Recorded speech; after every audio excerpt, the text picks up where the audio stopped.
This is the new Chevrolet Aveo, and it is a vast improvement on the last model. It looks like a great deal of thought has gone into its design. The contours of the bonnet, the more characterful light clusters. It has some very subtle changes, but by no means small. It's both longer and wider and easily fits 4 adults. Let me show you. Space in the back here is excellent. There is loads of leg room, loads of headroom. The seats are quite comfortable, and the middle seat would probably comfortably sit a child. Also in the back here, they have a cup holder so they can share a drink. The boot is pretty large. It's bigger than a Suzuki Swift and a Ford Ka, so that's quite impressive. It's also very practical for such a small car. You've got these useful D-rings here and some elastic and rubber attachments here so you can stop things from moving around in the boot. Also, you can fold the seats down to give even more room.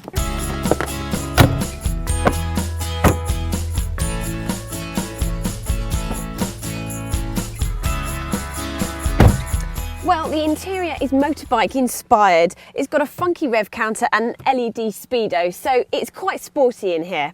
Also, storage is very good for a small car. It has a split level glove box, which I particularly like because it means you can put your CDs in the top. It's also got more storage here and here. Also, the door bins are fairly large. You can put a big bottle of water in there. There's more storage here, and there's 2 cup holders in the middle as well. Equipment levels are pretty generous. You get air conditioning and cruise control as standard, and for those with safety in mind, you get 6 airbags and also electronic stability control.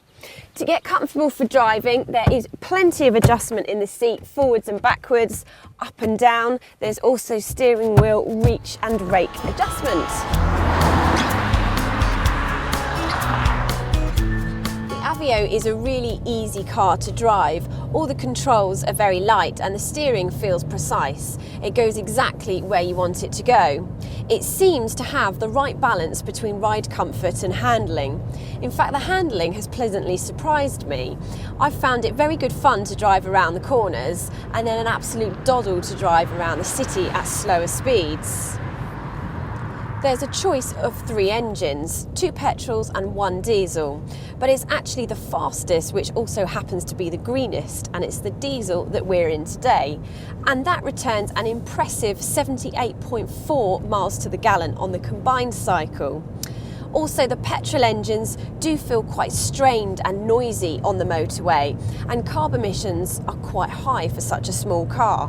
When you do get this car up to motorway speeds, the road and wind noise can be quite off-putting. In fact, it really lacks the refinement that, say, the Polo has. Also, there's no escaping this cheap plasticky interior. It does make you question the build quality. Despite this though, there should be some reassurance because all Chevrolets come with a 5-year, 100,000 mile warranty.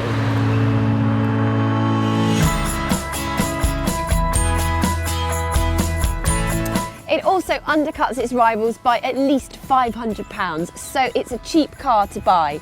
The sporty styling gives it an edge over other super minis, and when it's got its practical hat on, you will really appreciate what it can do.